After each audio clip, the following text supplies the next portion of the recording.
and then we can get rattled into it. How's that sound? Yeah, brilliant. Yeah, good stuff. Anything else you want to say? No. Let's just go on. We can insult Mary when we're actually live. That sounds good. I like the idea of that. Yeah. Later. Well, there you go. There's the trailer for the start of it. Yeah, should be waiting to see what we say about her. Yes, well, it's obviously going to be lots of good things. Obviously. Yeah. I'll cut them out, though. Right. Good morning, Vietnam! I love the smell of napalm in the morning. You're gonna need a bigger portion. I feel the need for speed. Roads? We don't need roads. Snakes. Why'd it have to be snakes? I'm Spartacus! I'm Batman. I am your father.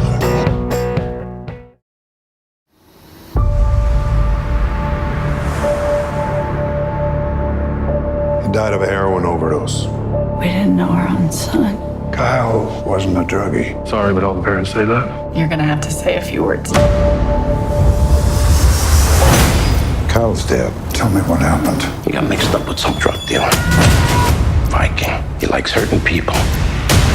What is it with all these nicknames? Speedo, Viking, Eskimo. It's a gangster thing. Did you have a nickname? Wingman. Wingman. I'm gonna kill him. Okay, good evening all, and welcome back to the Moviescramble podcast. I think we had 2 of you return last time. Hopefully you brought some friends and stuck around yourself. I'm hoping to at least have 5 listeners by the end of this podcast. So, thank you for coming back. I'm Simmy. As always, I'm joined by the wonderful John. Good evening, Simmy. How are you this evening? I am not too bad, not too bad. I'm loving the fact that it's probably the hottest day of the year, and I am in a darkened room with you talking about films. Yeah. It's a fair irony in that, isn't there, that Scotland only has 2 good days, and I've been either stuck inside all day today, and then I've come home and I'm stuck inside as well. But these are the things we do. Exactly. You may notice there's only the 2 of us just now. Mary has went AWOL. She has not been deported from the country due to being cancelled, but she is on holiday, unfortunately, and is not here to grace us with her presence. Yeah, but she is very sorry, obviously, and she will be back. She will be very for the next episode. Yeah. She will be very sorry. Yes, the night is still young. Exactly. But pity we aren't. But if you're following us on social media, you know we're planning and speaking about Cold Pursuit, starring Liam Neeson and Tom Bateman. It was directed by Hans-Peter Moland, who remade his own film In Order of Disappearance, which originally starred Stellan Skarsgård. Now, when I first seen this film out, the trailer, I thought here's another Liam Neeson type revenge movie, and I didn't really give it much thought other than that. I thought if I got time, I'll go and see it. Passed me by. But John, you seen it first, and then you put it on to myself. Yeah, I saw it when it came out at the cinema at the time. Again, as you said, I wasn't particularly overwhelmed by the trailer, and obviously there was a lot of controversy that had been generated by Liam Neeson himself as he was promoting the film, which I don't think it really did any favours, but the film is actually fairly decent. It's starts off a bit like a sort of standard revenge thriller, but you get wee hints really early on that it's not quite what you're expecting.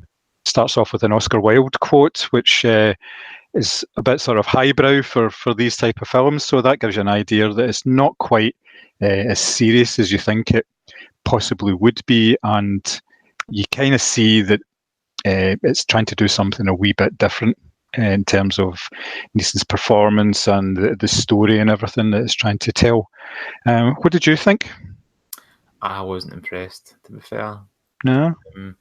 No, I mean, when I first seen the trailer for it, I thought, again, this could be interesting. Liam Neeson, revenge thriller. It's his bread and butter these days. And you told me it had a bit of kind of black comedy to it, some dark humour. And I thought to myself, well, do you know, it's Liam Neeson playing a snowplow driver who goes after gangsters when his son is murdered. I suppose if you're going to make a film like that, it has to not take itself seriously. Yes, of course, yeah. I just didn't think it worked tonally. I liked the style of it at first, that kind of, it reminded me of True Romance. Yeah, there was an influence, that kind of influence from sort of Tarantino-esque, I would say, in certain ways, with the way that it was a very dramatic setting, and especially all of the characters. And I've got to say that all the antagonist and all his crew all have nicknames as well, which is the kind of thing that you would associate with a sort of Tarantino-style film as well. There are elements of that. But sort of the main character, I thought I was more interested in the main character because he didn't come across as being this sort of flawed individual, and he didn't come across as being a sort of typical Liam Neeson type revenge artist, in that he's got a particular set of skills. I mean, his set of skills extended to the fact that he could drive a snowplow. There wasn't much more to it than that. I liked the way that it set the tone really early on, as I say, with Oscar Wilde quote and the dramatic backdrop, but then it used music in a really good way as well, because it was using sort of certain dark elements, and tonally it was making it out to be like a film that was your sort of standard revenge, but then there was certain points in it, and it would play like a wee happy tune, or you would have Barbie Girl playing in the background, and that kind of really lightened it and really changed it. And I thought, yeah, that's not bad. It kept me interested, rather than just going from point A to point B to point C, and there was really nothing in between that really sort of kept your interest. I did think, though, that the violence was particularly brutal in it for some reason, and it was completely unexpected. I didn't think that it was going to go that way at all. I think that was probably something that was taken from the original Norwegian film, rather than it was used for American audiences. I think that there was a lot of elements taken from the original film, and he just redid them because he could. He wanted to make an American version of the film, but I think it's very, very close to the original. I've seen parts of the original film, and it looks like they've lifted dialogue wholesale from it, and they've lifted scenes from it as well. So, you've got to think, one way, why did they do it? And then another way, you've got to say fair play to the director for actually just doing it that way as well. Yeah, kind of straight remake. I haven't seen the original, but upon looking up on Wikipedia and the plot and stuff, it didn't look like they deviated much from it, if at all. I liked the idea, as you're saying, that all the kind of villains had their own wee nicknames and stuff.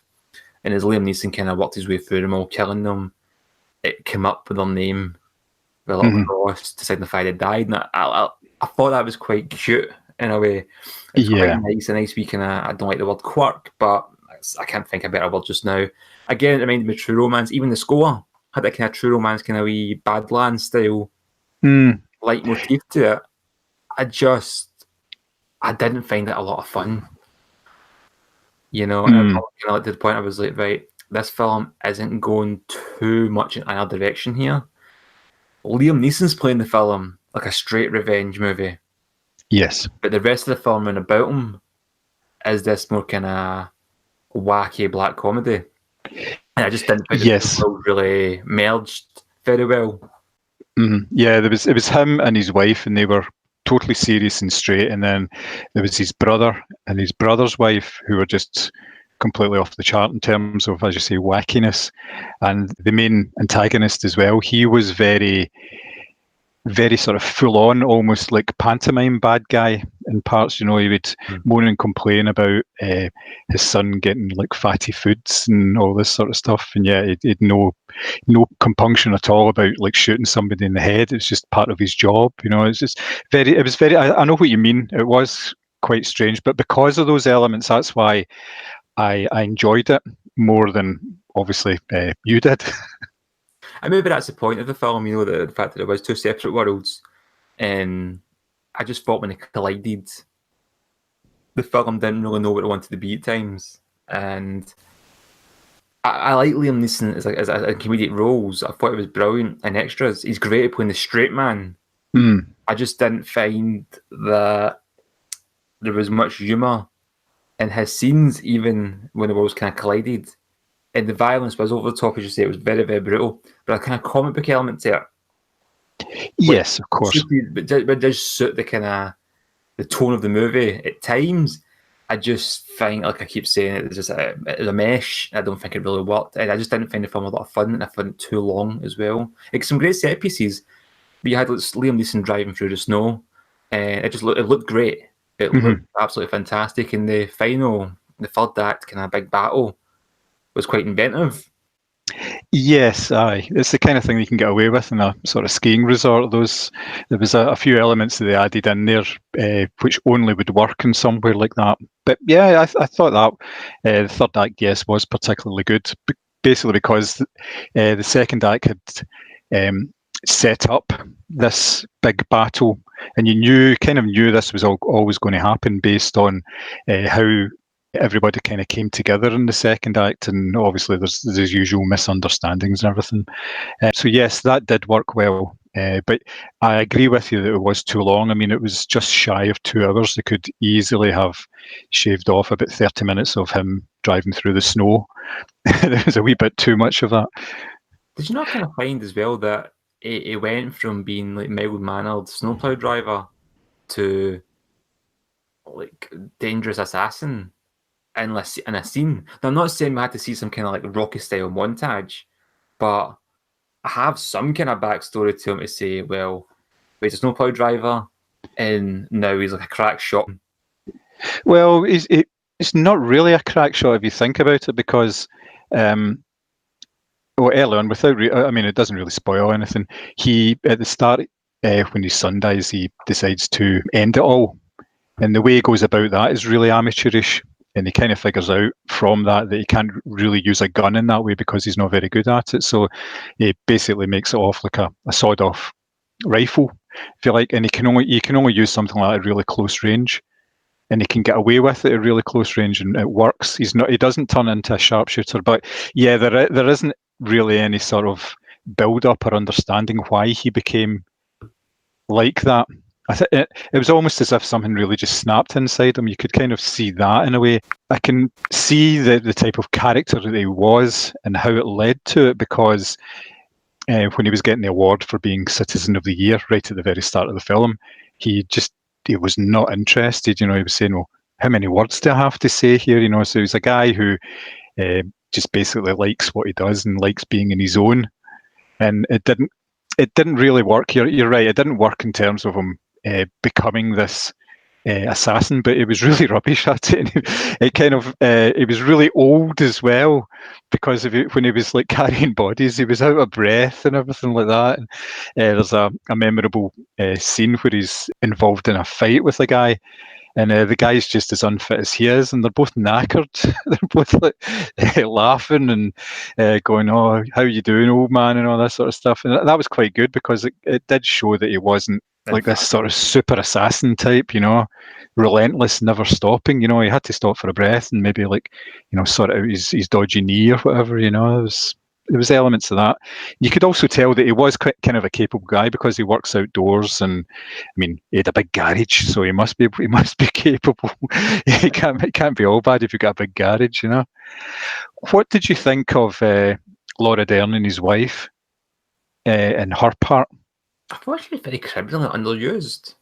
Aye, absolutely. I was really surprised. I mean, it's always good to see Laura Dern on screen. She's an absolutely fantastic actor, but she was hardly there at all, and she had very little to do. I didn't know she was in it. And when she popped up as his wife, I thought, oh, Laura Dern's in this. That's a bit interesting. And then she was barely in it, to the point you're like, well, why was Laura Dern in this film?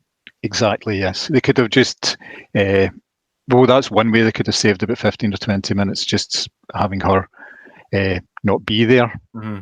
And that gives them another reason for going off the rails or whatever, But I'm a wee bit disappointed with it. But it was a reasonable way to pass an evening, There are worse ways.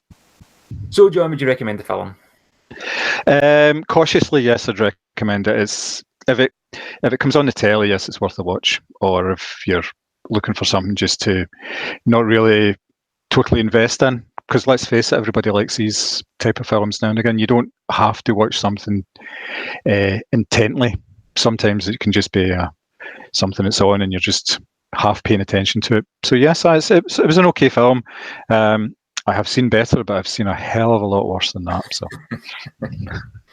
I am going to be controversial and say I wouldn't recommend this film. If you're a Liam Neeson fan, not going to do any harm to watch it, but he has got better films out there. He's got better revenge films out there as well. And because there's only two of us, we can't even go at a tiebreaker, so we're leaving it entirely up to you, whether split in the middle, do you want to see this film or not? Please, if you do see it, or if you have seen it, let us know. We are very, very interested in your thoughts. How can I help you, boss? I'm looking for a tux. You got it. When's the wedding? It's not a wedding. My wife and I were renewing our vows. Still going strong, huh? Well, that's what I like to hear. How's about we get you measured? Huh? Sure.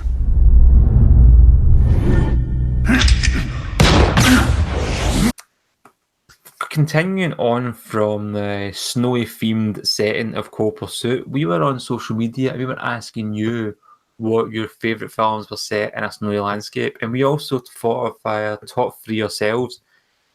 John, do you want to go first? Sure. Give me one of your films, but a snowy landscape. Doesn't have to be Christmas based. Yeah, well, I I avoided Christmas-based films because I was too sort of straightforward and wanted to go for something like a wee bit different. So the first one I chose a film called Arctic. It was just out about 3-4 months ago. It's Mads Mikkelsen in it. He is pretty much the only person in the film. He's a pilot who has crashed in the middle of a tundra, and his radio isn't working, so he's had to make the best of it. Basically set up camp in the ruins of his plane, and he's got this portable wind-up radio thing that he takes up to the top of a hill every day, and he goes fishing, and he basically just tries to survive. Now, and it's very, very much just you're watching him go about his daily business for the first half of the film, and then he manages to get a signal out. Somebody tries to come and rescue him, and it goes on from there. Now, it's a terrific performance from Mikkelsen because he's a terrific actor. There's nothing for him to play off because he's got no one. He does. It's not like Tom Hanks in Castaway where he's got his imaginary friend Wilson. It's just him. And it just works really well. It's really absorbing. You get totally caught up in these sort of daily dramas, and because of the whole landscape thing and the fact that it's ice and snow everywhere, like everything he does is fraught with peril. You just don't know what's going to happen to him at all. It was an excellent movie. That sounds quite interesting. I haven't heard of that. And I do like Mads Mikkelsen, so I would definitely put that on my list if I came across it on Netflix. I think it's just out in DVD this week or last week. I think it was. It was one of these ones that I think I saw at the Glasgow Film Festival, and that was one that benefited from seeing it on a big screen because, again, they made full use of the scenery and the sort of remoteness of the isolation of his whole situation. So yeah, I would recommend that. Yeah, right. And I know Miss Palmer from this parish would definitely like it as well because I know she's a bit of a Mads Mikkelsen fan. Yeah, let's be honest, she probably recalls that Carlsberg advert he's in. Every time, yeah. I actually seen that the other day and I was like, I know the actors, all these actors are just in adverts now, but I was still a bit upset to see him in one, Yeah, I know. Come on, mate. I am going to go with 30 Days of Night. Good choice, man. Yeah. Directed by David Slade, starring Josh Hartnett and Melissa George, it focuses on an Alaskan town where it's about to see the sun for the last time for the next 30 days. Unfortunately for the inhabitants, it's a month-long feast for the vampires who all come out. And I thought this film was absolutely fantastic when I seen it. I haven't actually seen it since. I was also a fan of the comic before I seen it.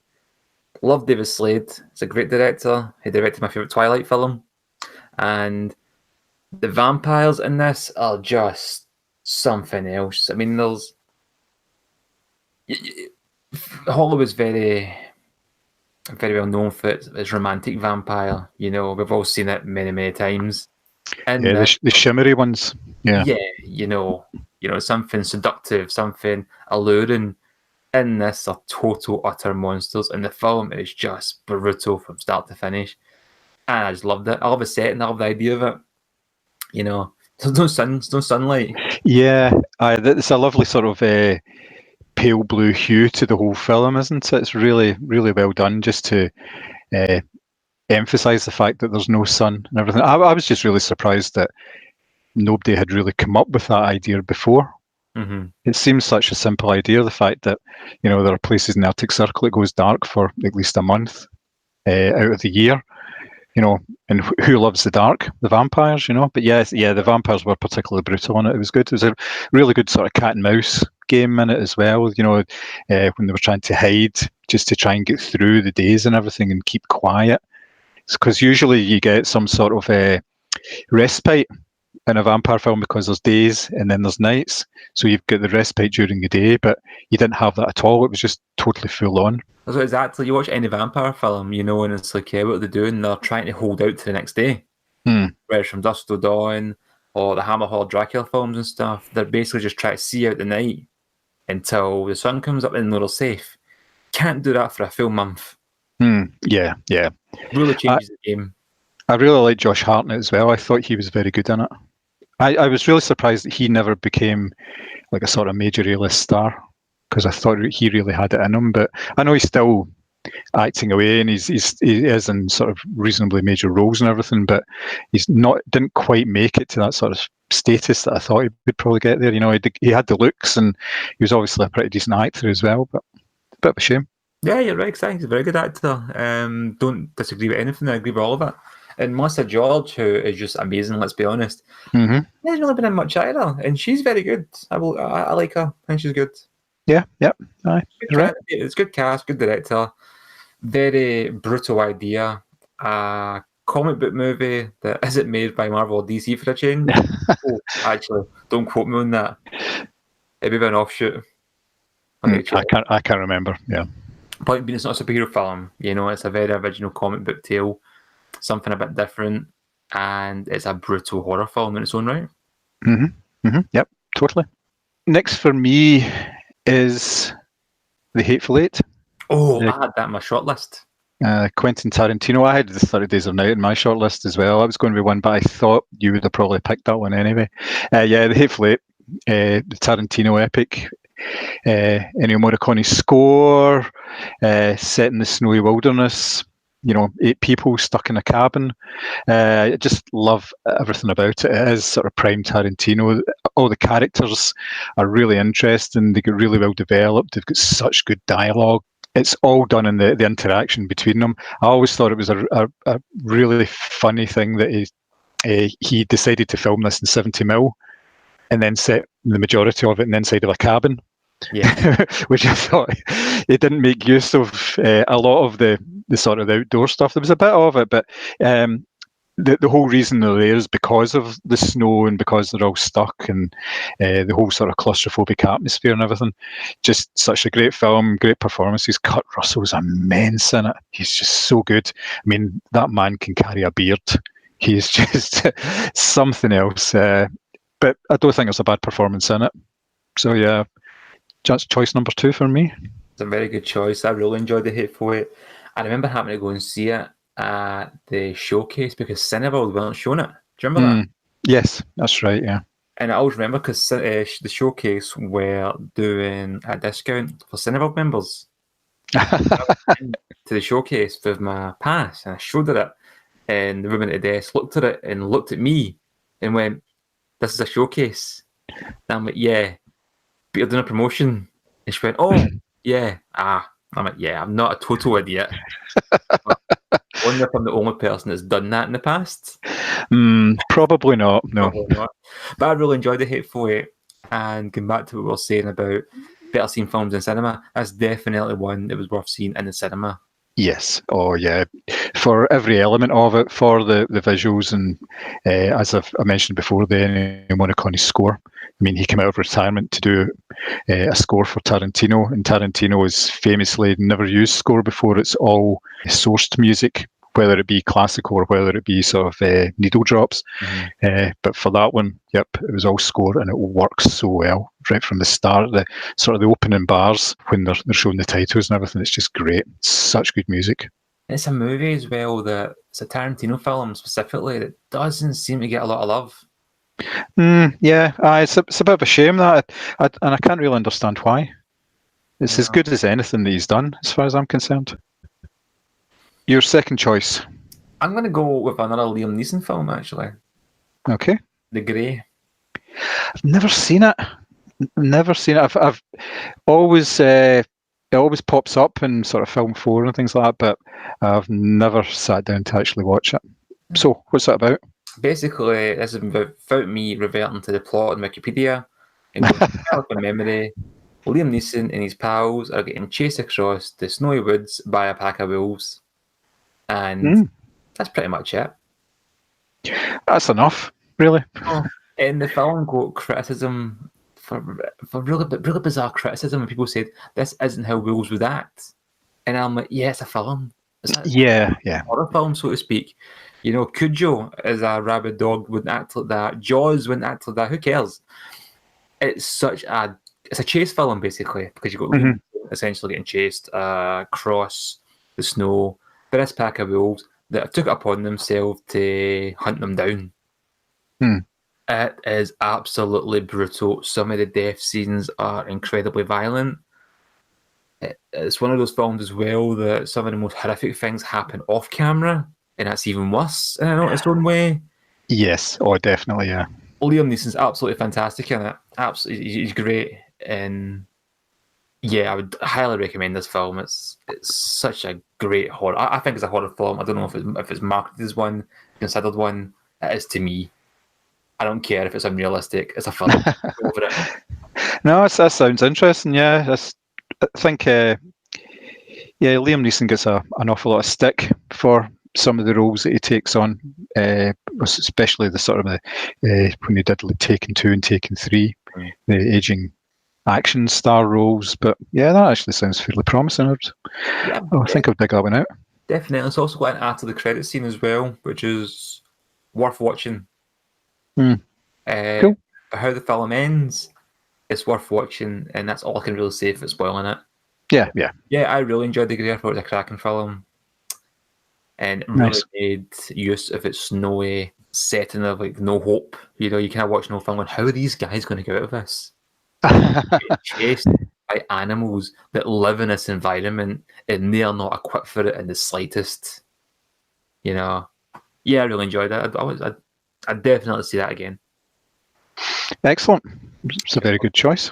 What's your third one, John? My third one is a fairly obvious one. It's Die Hard 2.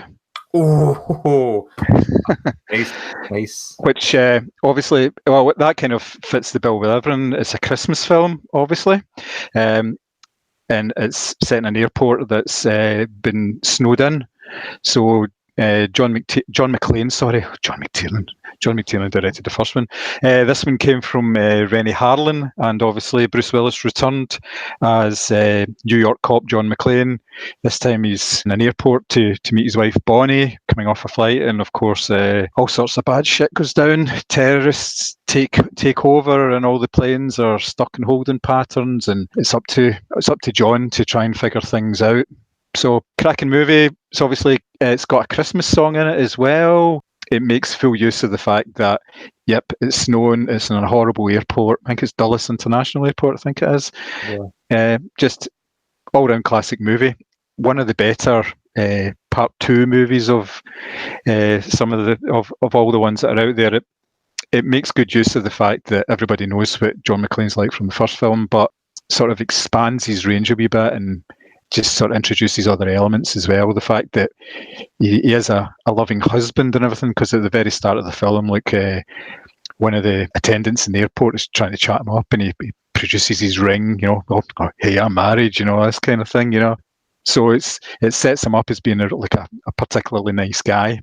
But again, it's fairly brutal in some of the action scenes, and the body count is particularly high in this film as well, especially towards the end, obviously. But I really, really like Die Hard 2, and it's one of these films that just go back to and watch again and again. If it's on the TV and you may have missed an hour of it, you can just drop in and watch the last bit of it and you'll enjoy it just as much as you would if you'd watched the whole thing. You can watch like 15 minutes of it and still really enjoy it as well.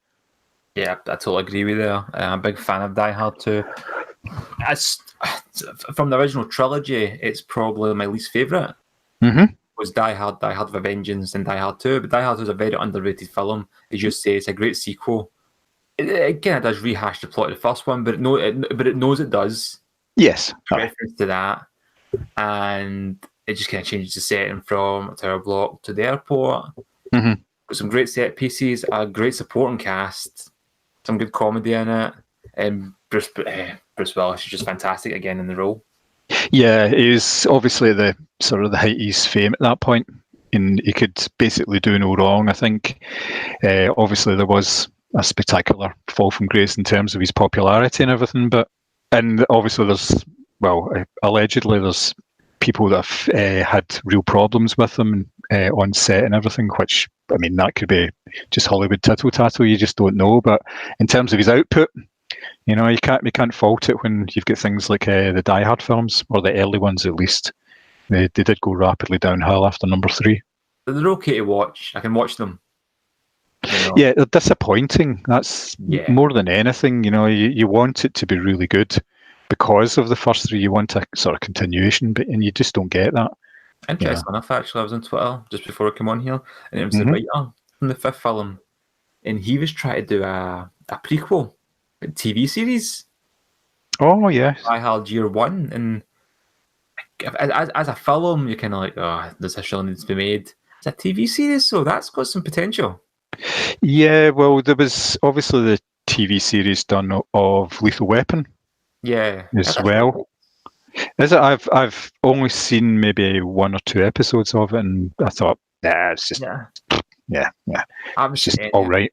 Didn't interest me in the slightest, but I know people that's watched it and got quite into it and really enjoyed it. All right. Well, maybe a discussion for a future episode. Yes. You never know. Yeah, well, that seems to be a bit of a model that they're going for. These days, they're trying to mix things up in terms of having films and sort of associated TV shows. They tried to do that with the Gunslinger, Dark Tower series and everything. That was meant to be a film, a couple of TV series, and another film, and sort of mix it up that way. But obviously, it didn't really work out because the first film didn't do particularly well. No. So everything was shelved. Very good reason for that film not doing very well. Yes, Oh. Yeah, so your third choice? Well, since we're talking about Stephen King. The Shining. Oh, yeah. Classic. Yeah, nice. It had to be done. I was going to try and be a hipster and too cool for school and not have it, but let's be honest, how can you not have The Shining in a film when you're talking about snow?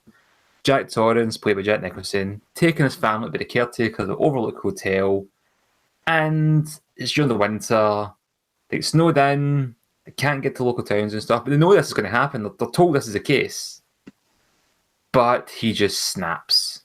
He snaps big time, and his poor wife, played by Shelley Duvall, is in for a horrid time. Apparently on set as well as on film.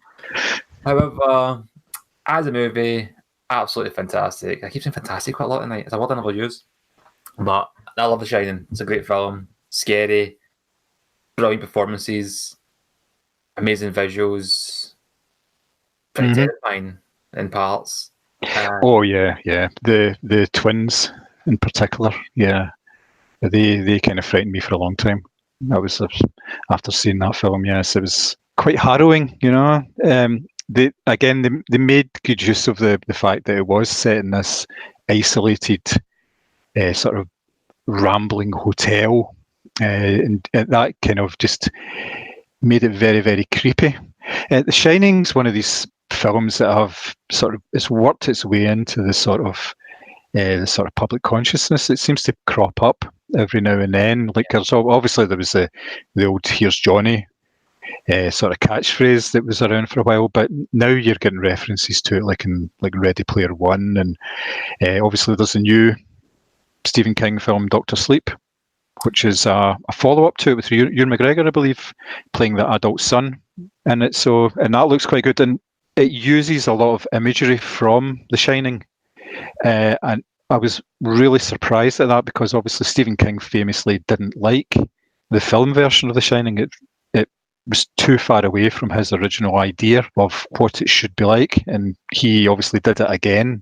I've not seen it, but I mean, I thought, like, Kubrick is Kubrick, you know, he was just absolutely fantastic, and he was going to make his own film of the material. That's what he always does. He always did that.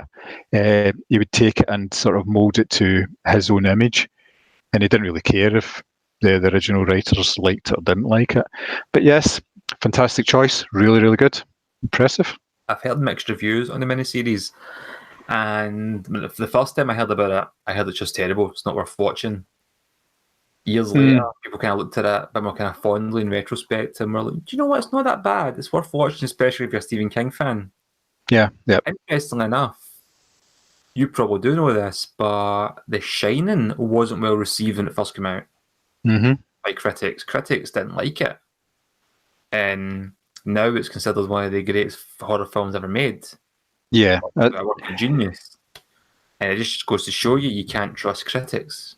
Apart from us, we're not going to tell you a film isn't any good just because we're trying to be cool. We're going to tell you it's very good because it's not very good. Yes, well, and it's obviously very easy for us to have differing opinions as well without having a massive fallout. Now, if Mary was here, she would always have a big fallout with us about all sorts of things, but we were able to have a disagreement about Cold Pursuit, and you know, I'm still talking to you. Exactly. Do you know what? In 30 years' time, I might watch Cold Pursuit and think it's the greatest film ever made. Yeah. How things are going to age, you really don't know. Yeah, well, you can come and visit me in the nursing home and tell me what you think then. So, did you have any honourable mentions? Anything that you'd considered for your shortlist? I do have Just some quick mentions. Another Stephen King one actually had Misery. Mm-hmm. Oh, yeah, good one, yeah. I put Alive, and it's a pretty grim movie, but not all the way through. It's a very kind of harrowing and yeah. But cool. It's life affirming, but you know what I mean. It's got a very positive story behind it. But you struggle and things like that. But it's a hard watch, it really is. Yeah. Well, I had Snowpiercer, which obviously we've covered on the site. Yeah, it's been around for a number of years. That's a particularly interesting film because just based on the story of how it was put together, and then Harvey Weinstein tried to dismantle it for the American audience and reassemble it into a film that he thinks that they would like, and all the controversy surrounding that. And as a result, it didn't actually. I don't think it never had an official cinema release in the UK, but it's now on Netflix after many, many years. I think we reviewed it back in like 2014 or something. You know, when it initially came out. Yeah. What else? I had Wind River, which was a drama from last year, which wasn't too bad, and Day After Tomorrow as well, which wasn't fully set in, you know, it was more weather than snow, so I didn't really think of that. But there's a nice touch of wolves in the city in that one as well, which was all right. Yeah, because I was going to add Groundhog Day as well at one point, and Groundhog Day was a good one, but I just, in terms of I wanted something more with snow had more of an impact. Yeah, exactly. Yeah, I'd considered The Revenant as well, but that was only maybe about a third of that film. It was sort of set sort of in snow, obviously with the bear attack and everything. It was more sort of mud and rain. That hasn't stopped some of our listeners and their submissions. Well, over on Facebook from Graham Campbell, we have Snowpiercer and The Thing. Very good choices, yeah. Gareth Fraser picked Empire Strikes Back. Again, considered that, but it's a reach. There's only a bit of it. It's a reach, but it's also I like it. It's a good. It was on my short list. Yes, it was one I initially thought of because I thought about The Last Jedi with the sort of the planet with the fake snow, and it turns out to be salt. Yeah. and and it creates the sort of the red patterns and everything when the TIE fighters are going along on it. But yeah, Empire Strikes Back is just a classic anyway. So yeah, it could probably be in most discussions that we have. Put it on any list. Graham said Deadly Pursuit, which I haven't seen. No, not seen that one. No. And Lynn Downey had The Nightmare Before Christmas. Ah, yes, very good choice, Lynn. Over on Twitter, we had a comment from Stuart McIntyre, who, regarding Cold Pursuit, said he still wants to know how long the guy at the end was parasailing. One of the worst films he's ever seen. I didn't want to mention the parasailing because that would kind of, if I'd started talking about that, then I'd have probably just gone into a whole thing about the final act and sort of some of the humour involved in it. But yes, it was a particularly silly moment. But as I say, I'd kind of touched on it when we were talking about it. It fitted in with the sort of ski resort kind of theme of it as well. So yes, that was because you completely forget about the guy who's parasailing for a good 15 minutes. His favourite film from Snow Theme is The Shining. Oh, well. Somebody else in agreement with yourself then, yeah. Excellent. We've got one for yourself here. We've got John Gow, who submitted Die Hard 2, the underrated sequel. Yeah. Thank you, Mr. Gow. And this one as well that I didn't know about, he put in Dumb and Dumber. In the edited snow sequence snowball fight to remove the blood, his test audiences didn't like it. Oh, I didn't know that. No, I'm going to have to look that up. I'm very intrigued. I love Dumb and Dumber. Yeah, I actually forgot that they end up at a snow resort, or sort of ski resort, I should say. Yeah, I forgot about that. Yes, I'm curious to see. I've also got a comment from at the Bland fan on Twitter who loved Cold Pursuit, didn't realise it was so darkly funny, and had never seen the original was based on it at the time. Mm-hmm. And Bob Steele, who really enjoyed the last film I saw with Liam Neeson, The Commuter, couldn't think of many snow-themed films, but went with The Day After Tomorrow.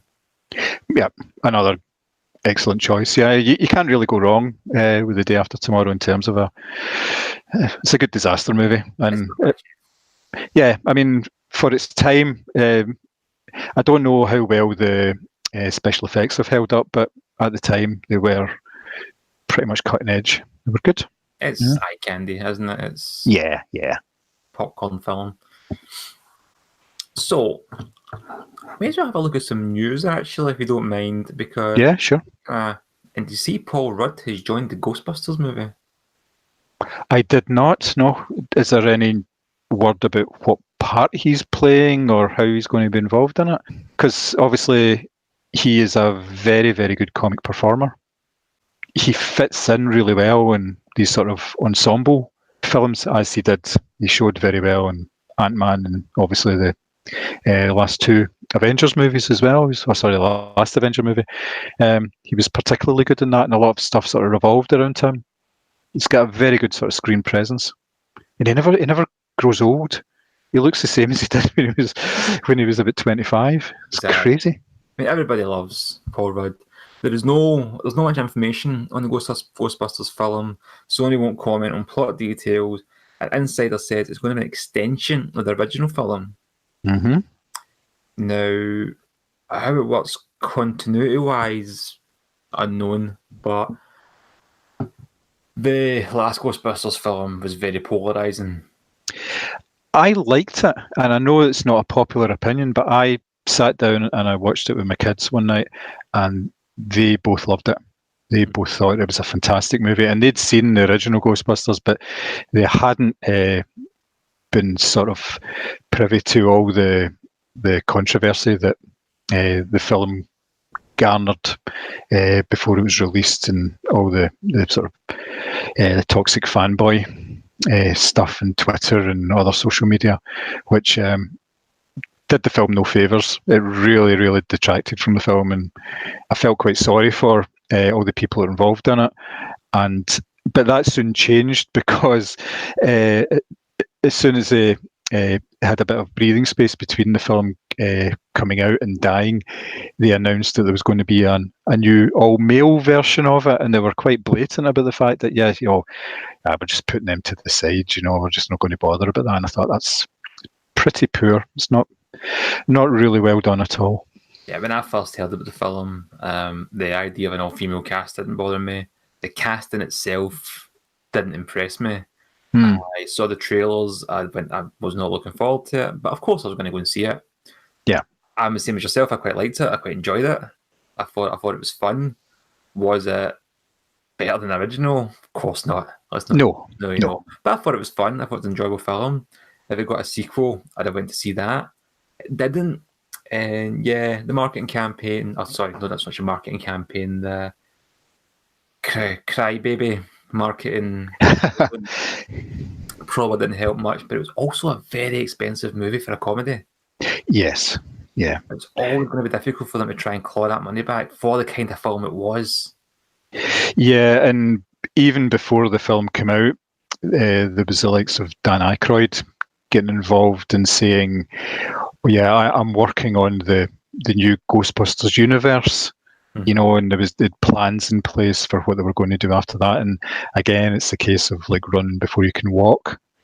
They're making all these plans, but yet everything was dependent on the success of that film. Now, I'm always of a mind that you put, if you're going to have any sort of ambitions like that, you make sure that the first film is a massive success. And obviously there was all the negativity, but then it just didn't happen, which was, I thought it was a real shame, because I did enjoy the film. I like Chris Hemsworth in it as well. I thought he was particularly funny. He's not shy about taking the mickey out of himself. Yeah, I thought it was very good in the film, very well written. Again, it's a cast on paper I'm not a big fan of. I really enjoyed them in the film. I thought it was quite humorous. It's a shame it was what it was. Yes. Eventually, I am naturally excited for the new one on the limited information we do have, just because I'm intrigued to how to bounce back from it. Yes. And seeing Paul Rudd's name attached to it, he's a good choice. Yeah, I can see him being the sort of the focal point of any sort of new Ghostbusters group, you know, sort of taking over the mantle and taking it forward. I think that might be casting with an eye to the future. Well, all your listeners out there, let us know what you're interested in. You can follow us on Facebook, Instagram, and Twitter, maybe even MySpace and Bebo if we're still on the go, at Moviescramble. Let us know what films you're looking forward to. If you're interested in playing the Moviescramble drinking game, have a shot whenever me and John repeat ourselves through this podcast using buzzwords. There'll be people in hospital. You just don't know what you've done. Please drink responsibly. All right, thanks very much, everybody. See you later. See you guys. This doesn't happen in Keo. It just did. 3 of Viking's drug dealers have disappeared. What makes you think you can kill a man? I read it in a crime novel.